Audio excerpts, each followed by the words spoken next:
अस्सलाम वालेकुम दोस्तों, मैं हूं आपके साथी अज़ीम अहमद ख़ान और हम फिर से आपकी खिदमत में हाज़िर हुए हैं महा टीटी 2024 और सीटेट दिसंबर 2024 की सीरीज़ को लेकर।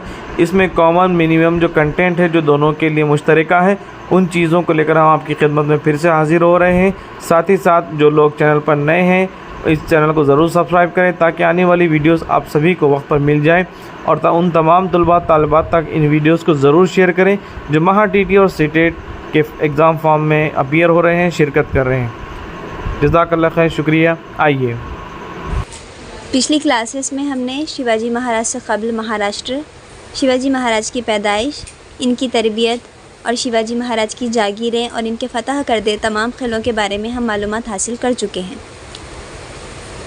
बादशाह से जो उनके मुआहदे हुए थे वो भी हम देख चुके हैं। अब हम बढ़ते हैं शिवाजी महाराज की ताजपोशी की तरफ। रायरेश्वर के मंदिर में शिवाजी महाराज ने स्वराज कायम करने का जो अहद किया था उसको पूरा करने के लिए रस्म ताजपोशी बहुत ज़्यादा ज़रूरी थी। इस अहद को पूरा करने के लिए बहुत सारे बड़े बड़े सरदारों की जानें गई, जैसे कि बाजी प्रभु, मुरार बाजी। इसी गर्ज से शिवाजी महाराज ने रस्म ताजपोशी अंजाम देने का फ़ैसला किया। शिवाजी महाराज ने स्वराज की राजधानी रायगढ़ को मुंतखब किया, क्योंकि रायगढ़ का क़िला एक बहुत ही ज़्यादा मज़बूत क़िला था और यहाँ से पूरे स्वराज की देखभाल करना बहुत ही ज़्यादा आसान था और दुश्मनों पर नज़र भी रखी जा सकती थी। इसके बाद शिवाजी महाराज चिपलून जाकर अपनी ताजपोशी की तैयारियां होने लगी और शिवाजी महाराज ने सोने का तख्त तैयार करवाया। इस पर कीमती जवाहर जड़े हुए थे, सफ़ेद छतरी भी इस पर उन्होंने लगवाई और बहुत सारे राजे, रजवाड़े, ब्राह्मण और मातहत सरदारों को दावत दी। ताजपोशी की रसूमात को अदा करने के लिए शिवाजी महाराज ने पंडित गागा भट्ट को बुलाया।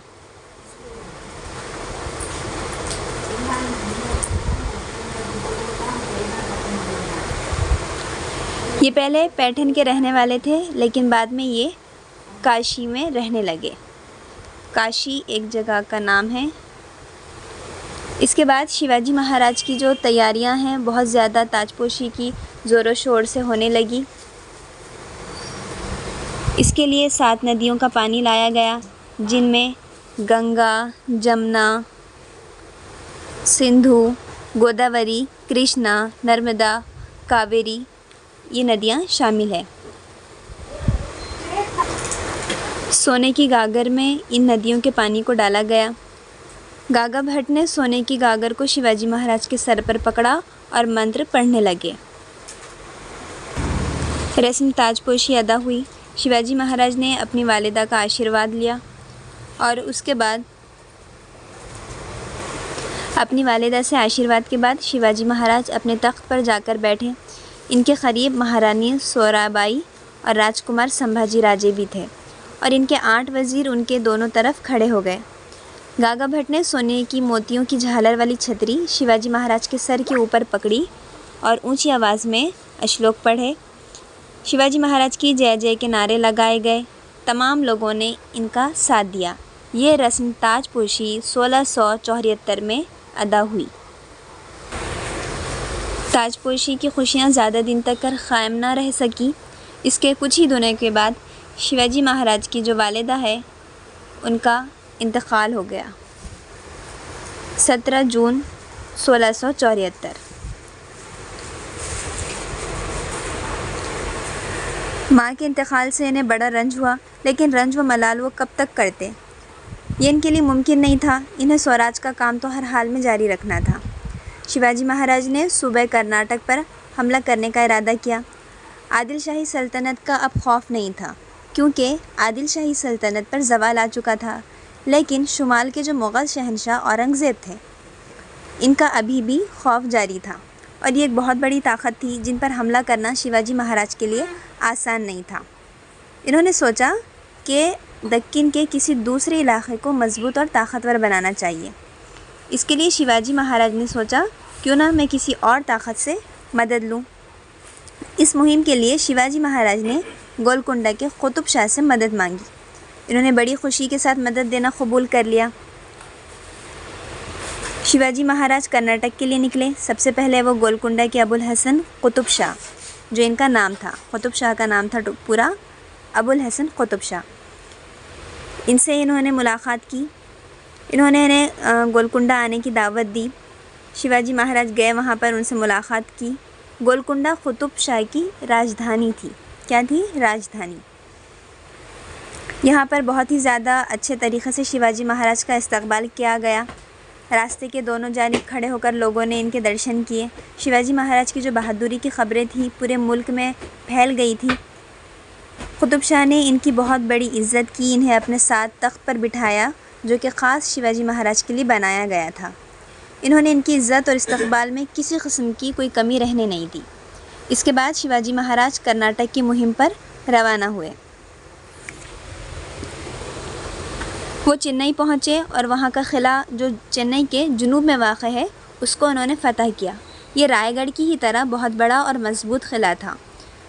इन्होंने पहले उसका मुहासरा किया, फिर उस पर कब्ज़ा जमा लिया। अब स्वराज के लिए जुनूब में भी एक मज़बूत क़िले का मुक़ाम हासिल हो गया था। इसके बाद शिवाजी महाराज ने वेलोर का क़िला फ़तह किया और इस तरह करते करते उन्होंने कर्नाटक में 20 लाख मालगुजारी का इलाक़ा फ़तह किया और कई छोटे बड़े इलाक़े भी फ़तह किए। इसके बाद शिवाजी महाराज के एक सौतेले भाई भी थे, वेंकोजी राजे। शिवाजी महाराज के जो सौतेले भाई थे ये जुनूब में शाहजी की जो जागीर थी उसकी निगरानी करते थे। शाहजी कौन थे? शिवाजी महाराज के जो वालिद थे। इनकी जागीर की ये निगरानी करते थे। वेंकोजी ने क्या किया कि शिवाजी महाराज को इस जागीर में कोई हिस्सा नहीं दिया, और इतना ही नहीं, शिवाजी महाराज का जो स्वराज उन्होंने क़ायम किया था उससे भी इनको कोई हमदर्दी नहीं थी। शिवाजी महाराज से बहुत ज़्यादा वो बेरुखी बरतते थे। शिवाजी महाराज ने सोचा कि वेंकोजी से क्या किया जाए, मुलाकात करें और स्वराज के कामों में इनसे मदद ली जाए। अब शिवाजी महाराज यहाँ इनसे मुलाकात करने लगे। देखिए इस तस्वीर में आप देख सकते हैं। इन्होंने अपने भाई को बुलाया, लेकिन वो ना चाहते हुए भी आए। इसके बावजूद शिवाजी महाराज ने खुश दिली से अपने भाई का इस्तकबाल किया। इन्हें स्वराज में मदद करने के लिए आमदा करने की कोशिश की। वेंकोजी राजे कुछ दिनों तक शिवाजी महाराज के साथ रहे, लेकिन कर्नाटक की मुहिम के बाद शिवाजी महाराज रायगढ़ वापस आ गए। वो इस मुहिम से कुछ थक गए थे, लेकिन ख़बर मिलती है कि इन्हें जंजीरा के सिद्दी के ख़िलाफ़ बहरी मुहिम पर भी जाना है। इस वजह से शिवाजी महाराज बहरी मुहिम के लिए निकल पड़े। इस वक्त इनकी उम्र 50 साल थी। आगे बढ़ते हैं। शिवाजी महाराज का क़ायम करदा स्वराज। ये देखिए, ये है हमारा भारत, इंडिया। इस नक्शे में हमको जो ऑरेंज कलर नज़र आ रहा है वो है शिवाजी महाराज का क़ायम करदा स्वराज, और जो पिंक कलर यहाँ नज़र आ रहा है ये शिवाजी महाराज के भाई की हुकूमत है, और यहाँ ऊपर जो येलो कलर नज़र आ रहा है ये है गैर मुल्की हुकूमत। ये इतना इलाक़ा था जो कि शिवाजी महाराज ने अपनी राजधानी, अपनी स्वराज के अंदर उन्होंने इसको शामिल कर लिया था। आगे बढ़ते हैं। शिवाजी महाराज के किए गए फलाही काम। देखें कि शिवाजी महाराज ने कौन कौन से काम अंजाम दिए जिसमें लोगों की कामयाबी के लिए किए गए थे। सबसे पहला है फसील बंद किलों की तामीर। फसील एक बड़ी दीवार होती है जो कि क्या करती है, शहर की या किले की हिफाजत करती है, जिसको तोड़ना आसान नहीं होता है। शिवाजी महाराज ने अपने पहाड़ी किलों में इन फसीलों को बनाया, जिसकी वजह से स्वराज की हिफाजत हुई। उस वक्त शिवाजी महाराज के दौर में एक किताब लिखी गई, आज्ञा पुत्र। किताब है आज्ञा पुत्र।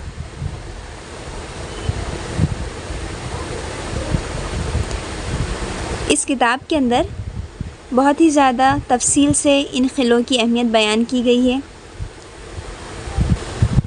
शिवाजी महाराज ने ज़मीनी, पहाड़ी और बहरी इन तीनों किस्म के किले तामीर किए। बहरी किलों को जंजीरा कहा जाता है। जो बहरी किले होते हैं उनको जंजीरा कहा जाता है।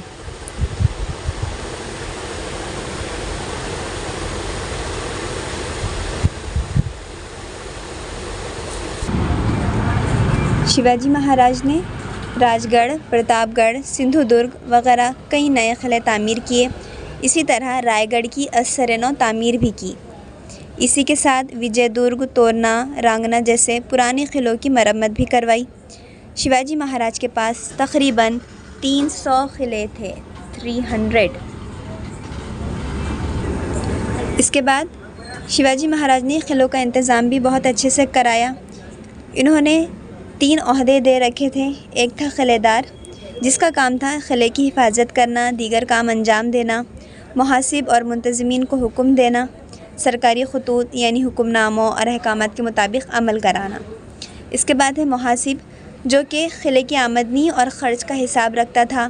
किले के अंदर और बाहर के अवाम से महसूल वसूल करना भी इसी का काम था। ख़त व किताबत भी इसी के ज़ुमरे में आता था। अगला है मुंतज़मीन। शिवाजी महाराज ने इसे जो ज़िम्मेदारी दी थी वो ये थी कि किले पर जितने लोग रहते हैं इनके लिए गल्ला और दीगर सामान ये मुहैया करेगा। जंग के ज़माने में तोप, बंदूक, गोला बारूद का भी इंतज़ाम यही देखेगा। किले की और किले में मौजूद इमारतों की देखभाल करना और उनकी मरम्मत करवाना भी इसी के ज़िम्मे है। इसके बाद है बहरी बेड़ा।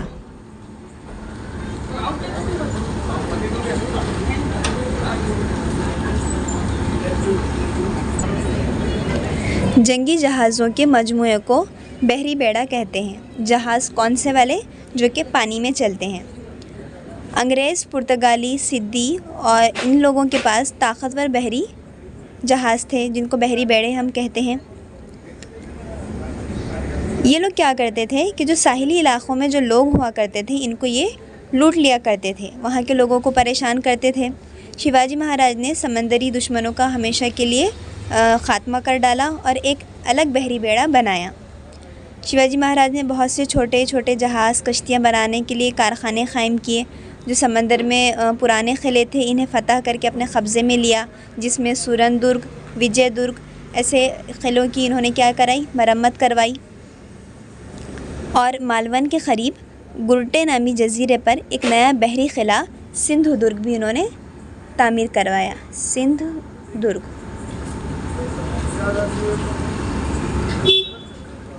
ये किला उन्होंने समंदर में तामीर करवाया था। इसी तरह मुंबई के क़रीब खानदेरी का किला भी इन्होंने तामीर करवाया।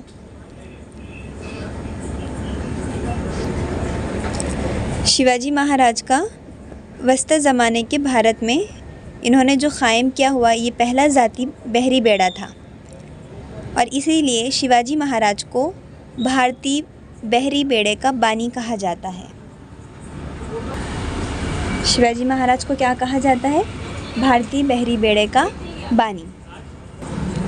इसके बाद शिवाजी महाराज ने जासूसी का महकमा भी क़ायम किया, जिसका अफसर आला बहीर जी नायक थे। सूरत की मुहिम की तरह दीगर मुहिम सर करने में भी इनकी लाई हुई सही मालूमात शिवाजी महाराज के लिए बहुत ज़्यादा मददगार साबित हुई। ये जासूस खुफिया तौर पर दुश्मन के हलक़े में शामिल होकर तफसीली मालूमात लेकर आते थे। कहीं भी हमला करने से पहले शिवाजी महाराज जासूस से ख़बर हासिल कर लेते थे और इसी के बाद चढ़ाई का मंसूबा बनाते थे। इसके बाद शिवाजी महाराज ने माहौलियात की हिफाजत का भी बहुत ज़्यादा ख़याल रखा।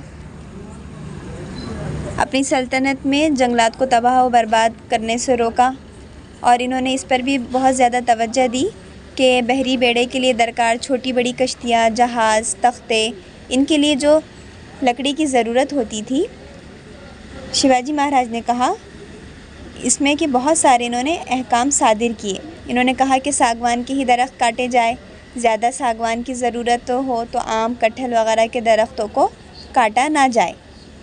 ये दरख्त 1-2 साल में नहीं बढ़ते, इनको बहुत ज़्यादा वक्त लग जाता है। इसके बाद शिवाजी महाराज ने पानी का भी इंतज़ाम करवाया। उन्होंने नहरें खुदवाईं, छोटे छोटे बंद बांधे ताकि लोगों को पानी पीने के लिए आसानी हो।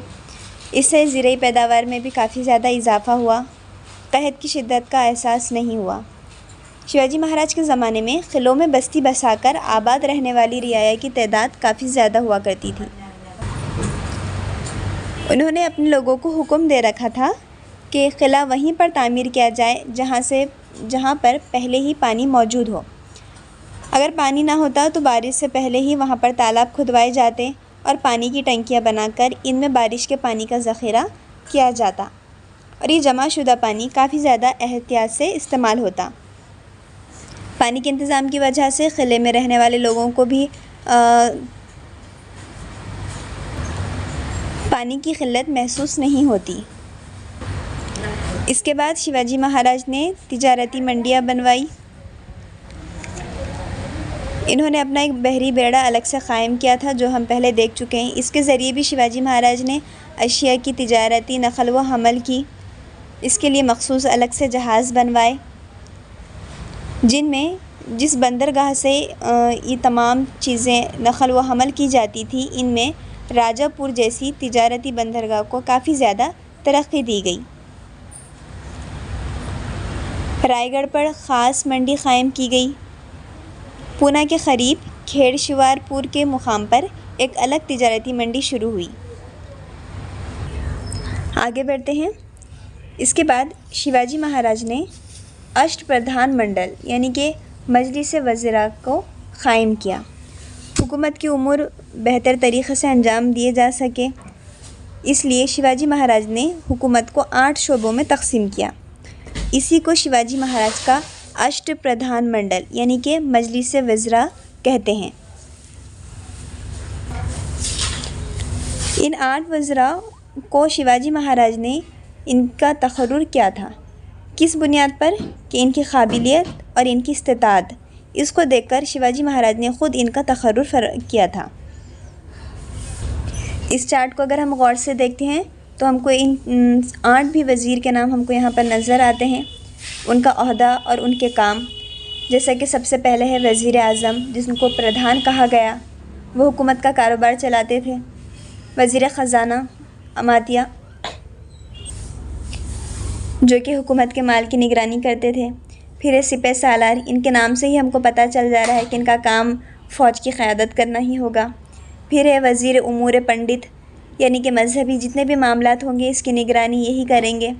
फिर है वज़ीर अदलिया, ये भी नाम से पता चल रहा है कि इनका काम है अदल व इंसाफ़ को क़ायम रखना।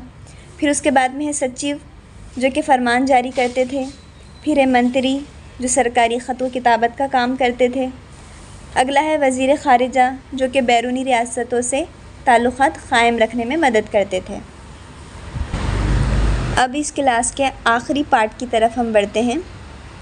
रियाया का मुहाफ़िज़ चल बसा, 3 अप्रैल 1680। शिवाजी महाराज सबको गमगीन और रंजीदा छोड़कर इस दुनिया से रुखसत हो गए। इन्होंने अपनी ज़िंदगी में बहुत बड़े बड़े काम अंजाम दिए। बड़े बड़ी दुश्मनों को इन्होंने शिकस्त देकर हिंदवी स्वराज को क़ायम किया। शिवाजी महाराज बहुत ही ज़्यादा ज़बरदस्त कौमी शख्सियत के मालिक थे। शिवाजी महाराज की फ़ौज मुनज़्ज़म और उसूल व ज़वाबित की बहुत ज़्यादा पाबंद थी। इन्होंने अपनी फ़ौज को हुक्म दे रखा था कि ना तो ये रियाया को सताएंगे और ना ही इन्हें लूटेंगे। ये एक बहुत अच्छे लीडर थे और ख़ुद भी बहुत ही ज़्यादा उसूल व ज़वाबित के पाबंद थे। लीडर की जो असल क्वालिटी ख़ुसूसियत मानी जाती है कि वो यही है कि वो उसूल व ज़वाबित का पाबंद हो। अगर ये चीज़ उसमें नहीं है तो वो एक अच्छा लीडर नहीं हो सकता। शिवाजी महाराज का इस क्लास का हिस्सा यहाँ पर मुकम्मिल होता है। अगला इंशाअल्लाह कल देखते हैं। Subscribe now and press the bell icon. Never miss an